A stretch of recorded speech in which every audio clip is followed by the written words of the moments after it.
So I'm Daljit Singh. I am the president Fortis Healthcare, which is amongst India's largest healthcare delivery providers. We are a reasonably young organization and came into operations only in 2001, but we've grown very fast and in many ways have been instrumental in shaping the emergence of private healthcare in our country. Well, it's the second time at this location for the same seminar, but perhaps the fourth time that I'm participating in a seminar organized by Symbiosis. But earlier ones were at a different campus.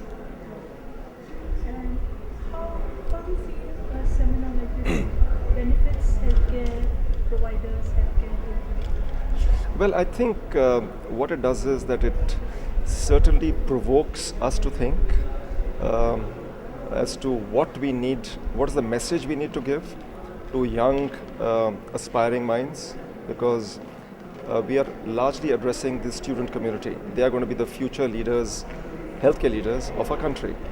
And therefore, we have to be reasonably candid in invoking the youngsters to set their ideals pretty high and therefore bring about positive change in the way healthcare delivery is going to emerge in our country. Everything that happens in our country is far from ideal, and I guess that's also true for healthcare. We need to evolve, but we believe that the real change agents are going to be the youngsters who are going to be future leaders. So what we say, what we do, how we interact with them, hopefully will influence them in the right direction, and then and it will shape future thinking. Well, India is one of those countries where the demand-supply gap is absolutely immense. Many of us who live in larger towns like Pune or New Delhi or Bombay are very fortunate because we have access to some of the finest healthcare providers and standards available. You step out about 40-50 kilometers outside these towns and you suddenly find that there's a precipice. There's almost little or no healthcare actually available to the vast majority of our citizens. So I would reckon that 60 to 70% of our people are underprovided in terms of healthcare. And that is a significant imbalance. So the future of healthcare must necessarily embrace every citizen of a country. I think in the rural areas and in the smaller towns, the basics need to be fixed. So, clean water, health hygiene, vaccination, because all that is actually taking away a lot of productive people before they become old. I mean, many of them just pass away because they succumb to basic infections. We have India's, amongst the world's highest infant mortality rates, maternal mortality rates. Now, these are not good indicators because bulk of them happen in some of these areas which are hugely underprovided. So if we set the basics right, I think we'll see a significant jump taking place for a vast majority of our people. I think the next step is going to be that having fixed the basics, we need to move up the value chain and look after the more esoteric diseases which are now beginning to confound our country, which are the non-communicable diseases. So whether they be cardiac diseases, cancers, neuro disorders, mental health problems, depression. Now these are issues which are hitting our country pretty badly, and we happen to be in one of those call it unique positions that we have an onslaught of infectious diseases in our country. Basic primary care is not there.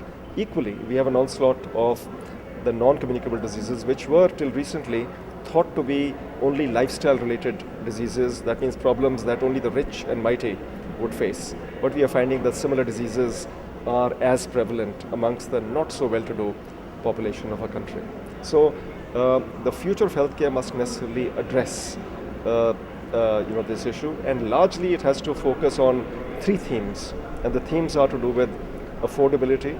That means enabling people to pay for healthcare, be it through insurance or any other means.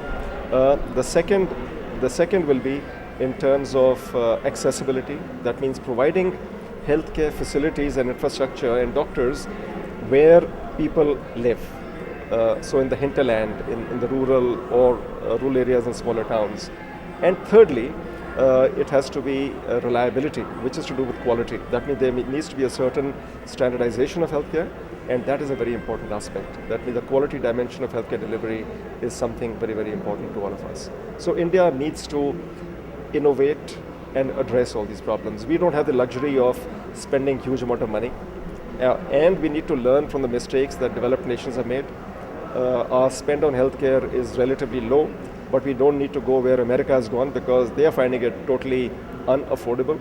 So we have to find some middle ground. We also have to find ways of leapfrogging. So using technology to bridge the gap between how we are delivering care today and how it can be delivered, both in terms of either medical education or medical care delivery. So there's a lot which actually needs to be done. I think it's a very, very exciting times for healthcare. We also need to, I think, focus on an image makeover of healthcare. So there is a trust deficit which currently exists, where basically healthcare is seen to be a black box from a patient perspective. You know, it's not seen to be very transparent in terms of what it offers. So you go to a market and buy a refrigerator and air conditioner, so you'll have a product, portfolio which is available to you, which will tell you what is the quality standard, how it will last, and what are the guarantees given there. In healthcare, unfortunately, there is, I would say, very little accountability. People are not held accountable for outcomes. I guess where our country and the rest of the world needs to move towards is accountability for healthcare. That means the work that we do as doctors or as healthcare providers needs to result in positive outcomes. And it must deliver value for money. I think that's a very important mind shift change that needs to be made. So treatments need to be far more transparent. Patients need to be involved in the choices for prevention and for treatment.